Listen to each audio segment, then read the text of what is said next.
एक बार अल्लाह रब्बुल आलमीन ने हजरत जिब्राइल अलैहिस्सलाम के जरिए रसूल ए अकरम सल्लल्लाहु अलैहि वसल्लम को इत्तला दी, ऐ अल्लाह के नबी, आपके प्यारे सहाबी बिलाल सिर्फ 7 दिन और इस दुनिया में जिंदा रहेंगे। 7 दिन के बाद उनका इंतकाल हो जाएगा। रसूल ए अकरम सल्लल्लाहु अलैहि वसल्लम ने जब यह खबर पाई तो उन्होंने अपने खास सहाबियों हजरत उमर और हजरत अली रजी अल्लाह ताला अन्हु से फरमाया, ऐ मेरे सहाबियों, मुझे मालूम हुआ है कि मेरे प्यारे सहाबी बिलाल अब सिर्फ 7 दिन इस दुनिया में जिंदा रहेंगे, लेकिन मैं जानता हूँ कि मेरे इस अजीज सहाबी ने अब तक निकाह की सुन्नत अदा नहीं की है। इसलिए तुम लोग जाओ और मदीने के हर घर में तलाश करो, क्या कोई अपने बेटी का निकाह मेरे इस प्यारे सहाबी बिलाल के साथ करने के लिए तैयार है। लेकिन एक बात जरूर बता देना, बिलाल अब सिर्फ 7 दिन के मेहमान हैं। हजरत अली और हजरत उमर रजी अल्लाह ताला अन्हु रसूल ए अकरम सल्लल्लाहु अलैहि वसल्लम का हुक्म पाकर हजरत बिलाल रजी अल्लाह ताला अन्हु के लिए रिश्ते की तलाश में निकल पड़े। वे लड़कियों के वालिद से जाकर कहते, अल्लाह के प्यारे सहाबी हजरत बिलाल रजी अल्लाह ताला अन्हु के लिए रसूल अकरम सल्लल्लाहु अलैहि वसल्लम एक बीवी की तलाश कर रहे हैं, क्या आप अपनी बेटी का निकाह बिलाल के साथ करने के लिए राजी हैं? ये सुनकर बहुत से वालिद कहते, हाँ हाँ क्यों नहीं, अल्लाह के नबी के प्यारे सहाबी बिलाल के हाथ में अपनी बेटी का हाथ देंगे, ये तो हमारे लिए सौभाग्य की बात होगी, हम जरूर अपनी बेटी का निकाह उनसे करना चाहते हैं। तब हजरत अली और हजरत उमर रजी अल्लाह ताला अन्हु उनसे फरमाते, लेकिन एक बात जान लीजिए, हजरत बिलाल अब सिर्फ 7 दिन इस दुनिया में जिंदा रहेंगे, 7 दिन बाद उनका इंतकाल हो जाएगा। ये बात अल्लाह के रसूल सल्लल्लाहु अलैहि वसल्लम ने आपको बताने को कहा है। जब लोगों ने यह सुना कि हजरत बिलाल सिर्फ 7 दिन और जिंदा रहेंगे तो वे कहने लगे, अगर मामला ऐसा है और बिलाल सिर्फ 7 दिन बाद इस दुनिया से रुखसत हो जाएंगे तो हम अपनी बेटी को उनके साथ निकाह करने के लिए हरगिज तैयार नहीं है, क्योंकि हम नहीं चाहते कि हमारी बेटी 7 दिन बाद ही विधवा हो जाए। इस तरह हजरत उमर और हजरत अली रजी अल्लाह ताला अन्हु मदीने के अलग अलग हिस्सों में हजरत बिलाल के लिए एक पत्नी की तलाश में निकल पड़े। वे लड़की की तलाश में लगे रहे, लेकिन उन्हें कोई लड़की नहीं मिल रही थी। खोजते खोजते वे एक जंगल में पहुंच गए। वहां जाकर उन्होंने देखा एक व्यक्ति झोपड़ी बनाकर उस जंगल में रह रहा है। जब उस व्यक्ति ने हजरत उमर और हजरत अली रजी अल्लाह ताला अन्हु को देखा तो उसने पूछा, हे अल्लाह के बंदों, आप लोग किस उद्देश्य से इस जंगल में मेरी झोपड़ी में आए हैं? हजरत उमर और हजरत अली रजी अल्लाह ताला अन्हु ने उसकी बात सुनकर कहा, हम अल्लाह के नबी के सहाबी हजरत उमर और हजरत अली हैं। हम रसूल अकरम सल्लल्लाहु अलैहि वसल्लम के हुक्म से उनके एक प्यारे सहाबी हजरत बिलाल के लिए एक लड़की की तलाश में हैं, ताकि उनका निकाह किया जा सके। उस व्यक्ति ने यह सुना तो कहा, यदि ऐसा है तो मेरी एक बेटी है, मैं उसे अल्लाह के प्यारे सहाबी हजरत बिलाल के हाथ में सौंपना चाहता हूँ। और क्यों नहीं, मैं तो खुद को खुश नसीब समझूंगा अगर मेरी बेटी का निकाह अल्लाह के नबी के एक अजीज सहाबी से हो जाए। तब हजरत अली और हजरत उमर रजी अल्लाह ताला अन्हु ने फरमाया, तो तुम ये बात भी जान लो, अल्लाह के वह प्यारे सहाबी अब सिर्फ 7 दिन और इस दुनिया में जिंदा रहेंगे, 7 दिन बाद उनका इंतकाल हो जाएगा। जब उस व्यक्ति ने यह सुना तो उसने अफसोस के साथ कहा, अगर ऐसा है तो मैं अपनी बेटी को उनके हाथ में सौंपना नहीं चाहता। मैं नहीं चाहता कि मेरी बेटी 7 दिन बाद ही विधवा हो जाए। लेकिन यह सारी बातें झोपड़ी के अंदर खड़ी उसकी बेटी सुन रही थी। जब उसने देखा कि उसके पिता अल्लाह के नबी के प्यारे सहाबी के साथ उसके निकाह का इनकार कर रहे हैं तो वह आगे बढ़ी और बोली, अब्बा जान, मैं इस निकाह के लिए तैयार हूँ। आप कैसे उस निकाह के प्रस्ताव को ठुकरा सकते हैं जो अल्लाह के नबी सल्लल्लाहु अलैहि वसल्लम की तरफ से आया है? अब्बा जान, चाहे मेरी जिंदगी में कितनी भी मुश्किलें क्यों ना आईं, मैं चाहती हूँ कि रसूल अकरम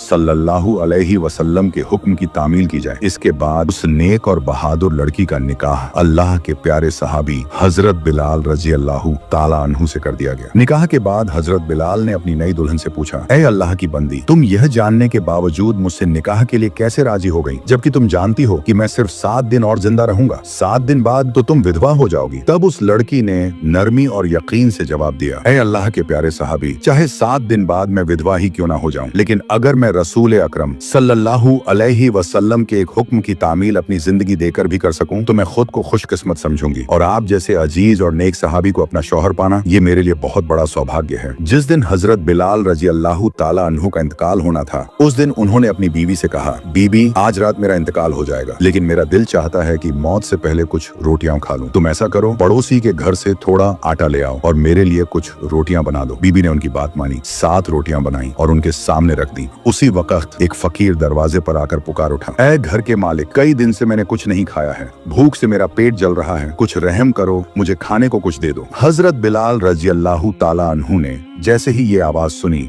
उन्होंने बिना एक लुकमा लिए अपनी आखिरी ख्वाहिश कुर्बान कर दी और सारी की सारी रोटियां उस भूखे फकीर को दान कर दी। फकीर वहीं बैठकर इत्मीनान से रोटियां खाने लगा। कुछ ही देर बाद हजरत अजराइल अलैहिस्सलाम हजरत बिलाल की रूह कब्ज करने के लिए वहां पहुंचे, मगर जैसे ही वो दरवाजे तक पहुंचे, उन्होंने देखा वही फकीर दरवाजे के सामने रास्ता रोके बैठा है। हजरत अजराइल अलैहिस्सलाम ने पूछा, ए फकीर, तू यहाँ रास्ता क्यों रोक कर बैठा है? मुझे अंदर जाने दे। अल्लाह रब्बुल आलमीन ने हुक्म दिया है कि मैं हजरत बिलाल की रूह कब्ज करूं। फकीर ने सर उठाकर जवाब दिया, ए अजराइल, क्या तू नहीं जानता कि खाने के वक्त किसी को तंग नहीं किया जाता? तू देख नहीं रहा, मैं खाना खा रहा हूँ। हजरत अजराइल अलैहिस्सलाम ने देखा वो फकीर किसी भी तरह से रास्ता छोड़ने को तैयार नहीं। तब वो वापस लौटे और अल्लाह रब्बुल आलमीन से अर्ज की, ए मेरे परवरदिगार, मैं आपके प्यारे बंदे बिलाल की रूह लेने गया था, मगर दरवाजे पर एक फकीर बैठा है, उसकी वजह से मैं अंदर नहीं जा पाया और आपकी अमानत उनकी रूह नहीं ला पाया। अल्लाह रब्बुल आलमीन ने हजरत अजराइल अलैहिस्सलाम से फरमाया, ऐ अजराइल, जो बंदा बिलाल के दरवाजे के सामने बैठा है वो मेरा अजीज, मेरा महबूब बंदा है। खबरदार, उसके साथ कोई बेअदबी मत करना। अब तुम अदब और एहतराम से उससे पूछो कि वो क्या चाहता है। अगर वो कुछ मांगे तो उसे अता करो, फिर उसके बाद हजरत बिलाल की रूह कब्ज करना। अल्लाह के हुक्म के मुताबिक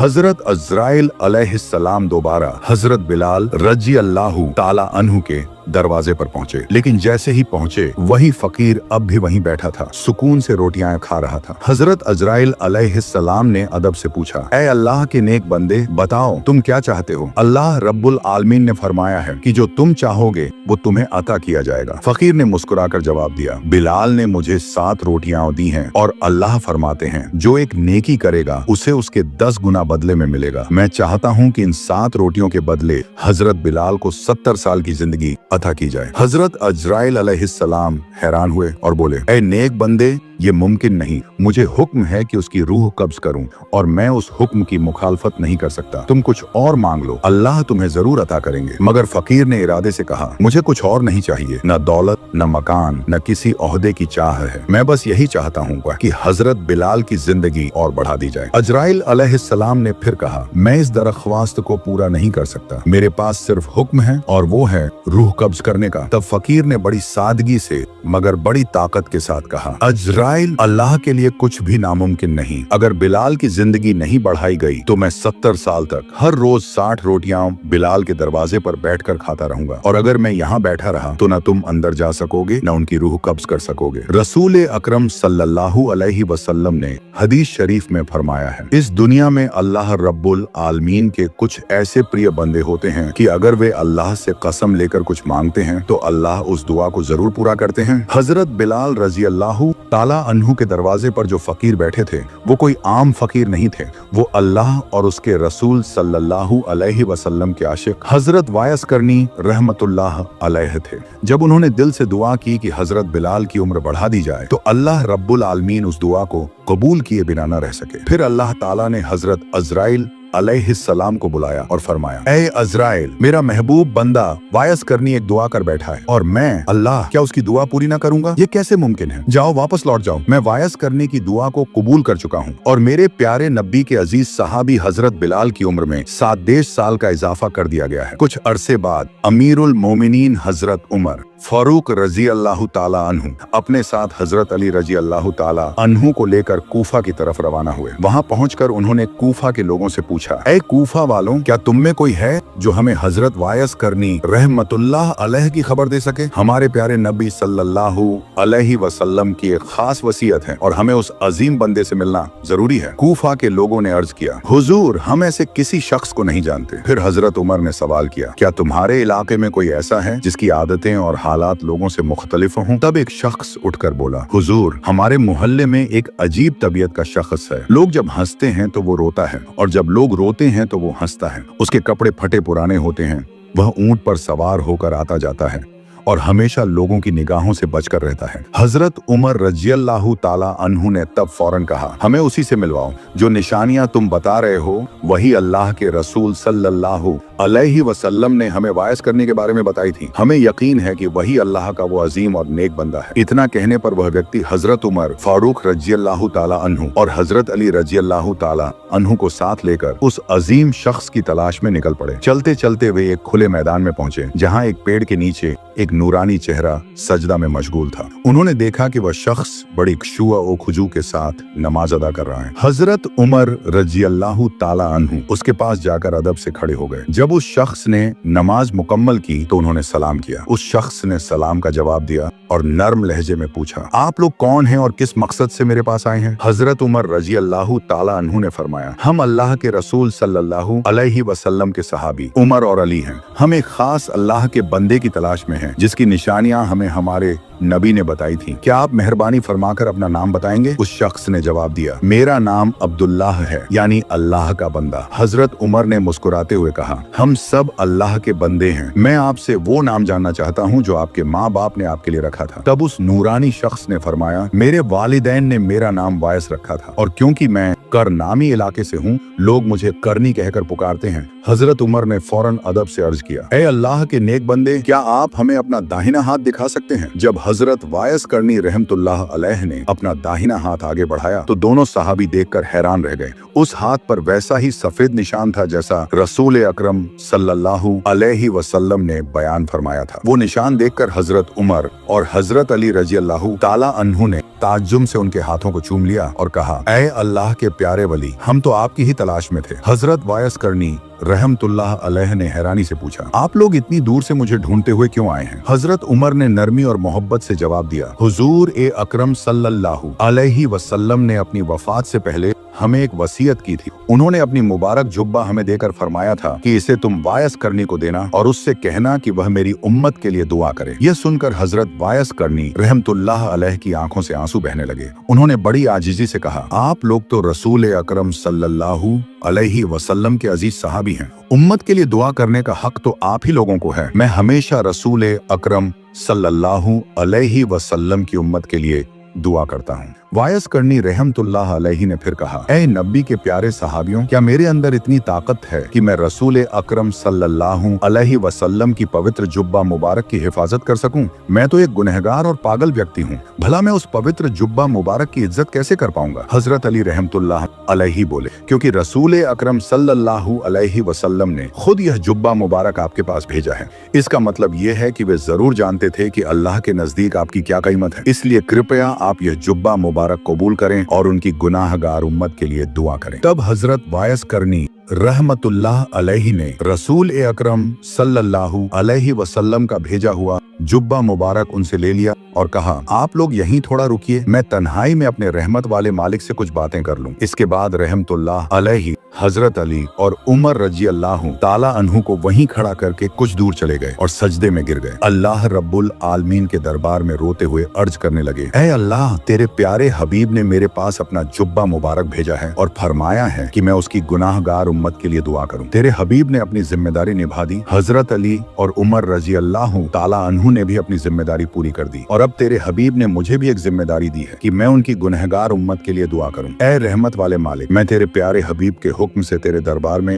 उनकी उम्मत के लिए दुआ करता हूँ, तू उनकी तमाम गुनाहगार उम्मत को माफ कर दे। वायस करनी रहमतुल्लाह अलैहि की इस दुआ के जवाब में अल्लाह रब्बुल आलमीन ने फरमाया, ऐ वायस, तुम सजदे से सिर उठाओ, तुम्हारी इस दुआ की बरकत से मैंने उम्मत मोहम्मदी के एक हिस्से को माफ कर दिया। रहमतुल्लाह अलैहि ने कहा, ऐ अल्लाह, जब तक तू उम्मत मोहम्मदी के तमाम लोगों को माफ नहीं कर देता, मैं न तो सजदे से सिर उठाऊंगा और न ही तेरे प्यारे हबीब का जुब्बा मुबारक पहनूंगा। तब अल्लाह रब्बुल आलमीन ने फरमाया, ऐ वयस, तुम्हारी दुआ की वजह से मैंने उम्मत मोहम्मदी के 1/3 हिस्से के गुनाह माफ कर दिए हैं। तब भी रहमतुल्लाह अलैहि ने सिर नहीं उठाया और कहा, ऐ अल्लाह, जब तक तू अपने प्यारे हबीब की तमाम उम्मत के गुनाह माफ नहीं कर देता, तब तक मैं सजदे से सिर नहीं उठाऊंगा और तेरे प्यारे हबीब का जुब्बा मुबारक अपने शरीर पर नहीं पहनूंगा। तब अल्लाह रब्बुल आलमीन ने फरमाया, ऐ वायस, तुम्हारी दुआ के कारण मैंने उम्मत मोहम्मदी के आधे हिस्से के गुनाह माफ कर दिए हैं, अब तुम सजदे से सिर उठाओ। वायस करनी रहमतुल्लाह अलैहि ने फिर अर्ज किया, ऐ अल्लाह, आप तमाम उम्मत मोहम्मदी के गुनाह माफ कर दीजिए,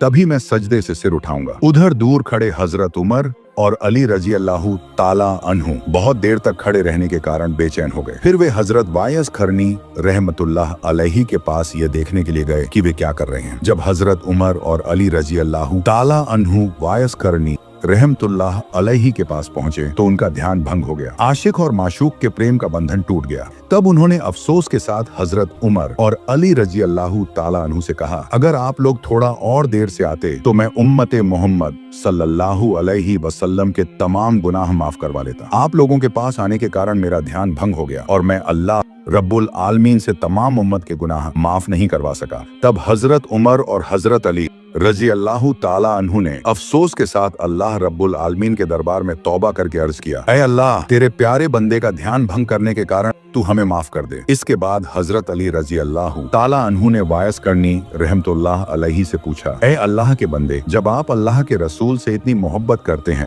तो उनकी जिंदगी में मदीना आकर उनसे मुलाकात क्यों नहीं की? वायस करनी रहमतुल्लाह अलैहि ने तब उनसे पूछा, आप लोग तो हमेशा रसूल ए अकरम सल्लल्लाहु अलैहि वसल्लम के पास रहते थे, तो बताइए उनके चेहरे मुबारक की जो भौहें थीं, क्या वे जुड़ी हुई थीं या उनके बीच में कोई खाली जगह थी? उन्होंने जवाब दिया, ऐ अल्लाह के प्यारे बंदे, रसूल सल्लल्लाहु अलैहि वसल्लम की इज्जत और मर्तबा देखकर हम कभी भी उनके चेहरे की तरफ नजर उठाकर नहीं देख सकते थे। तब रहमतुल्लाह अलैहि ने उनसे कहा, हे नबी के प्यारे सहाबियों, हालांकि मैंने कभी नबी को नहीं देखा, फिर भी मैं आप लोगों से कह रहा हूँ कि रसूल अकरम सल्लल्लाहु अलैहि वसल्लम के चेहरे की वो दोनों भौहें जुड़ी हुई थी। असल में मेरे दिल में भी अल्लाह के प्यारे नबी को देखने की बेहद इच्छा थी, मगर मेरी बूढ़ी माँ बीमार थी, उनकी सेवा करने वाला मेरे अलावा और कोई नहीं था, इसलिए उन्हें छोड़कर मैं कभी भी मदीना जाकर रसूल सल्लल्लाहु अलैहि वसल्लम से मुलाकात नहीं कर सका। इसके बाद हजरत उमर ने हजरत वायस करनी रहमतुल्लाह अलैहि से अर्ज किया, क्या आप मेरे लिए अल्लाह से दुआ कर सकते हैं? हजरत वायस करनी ने फरमाया, मैं किसी व्यक्ति विशेष के लिए दुआ नहीं करता,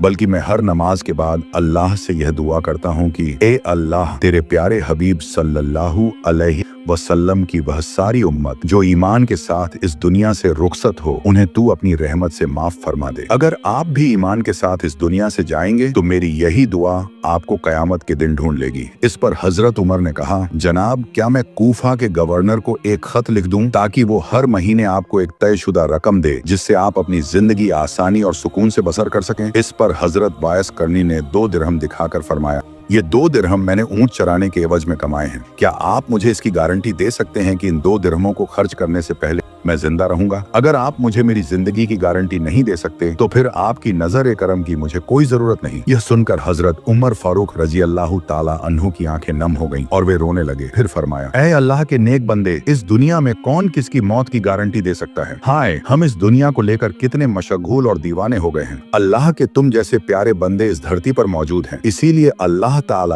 तुम्हारे वसीले से हमें रोजी अता करता है। अगर इस धरती पर तुम्हारे जैसे बंदे मौजूद ना होते तो शायद अल्लाह हमें एक कतरा पानी भी नसीब न करता। इस पर हजरत वायस करनी ने फरमाया, अब आप लोग मुझे इजाजत दीजिए, मैं हमेशा लोगों की नजरों से दूर रहना पसंद करता हूँ। हजरत उमर रजी अल्लाह ताला अन्हु ने फरमाया, ऐ अल्लाह के प्यारे बंदे, अगर कभी आपको किसी चीज की जरूरत हो तो कृपया हमें याद कर लीजिएगा। हजरत वायस करनी ने जवाब दिया, ऐ रसूल सल्लल्लाहु अलैहि वसल्लम के प्यारे सहाबियों, अल्लाह रब्बुल आलमीन ही मेरे सबसे बेहतरीन संरक्षक हैं। मैं अपनी हर जरूरत, हर चाहत सिर्फ उसी के दरबार में पेश करता हूँ, दुनिया के किसी भी बेहतरीन मखलूक के सामने नहीं। यह कहकर हजरत ओवैस करनी रहमतुल्लाह अलैहि उन्हें दिल से सलाम और दुआओं के साथ विदा हो गए। अगर आप हजरत सुलेमान अलैहिस्सलाम का हैरत अंगेज वाकया देखना चाहते हैं या फिर हजरत अली कर्रमल्लाहु वजहू की बहादुरी से भरी कुश्ती का किस्सा सुनना चाहते हैं तो स्क्रीन पर 2 वीडियो नजर आ रही होंगी, आप किसी एक पर क्लिक करके देख सकते हैं। ऐसे ही और भी दिलचस्प इस्लामी वाकयात और तवारीखी किस्सों के लिए चैनल को सब्सक्राइब जरूर कर लें। और हाँ, अगर वीडियो पसंद आया हो तो लाइक और शेयर करना मत भूलिएगा। हम मिलते हैं अगले वीडियो में एक नए और रूह को छू लेने वाले किस्से के साथ। तब तक अपना खूब ख्याल रखिए।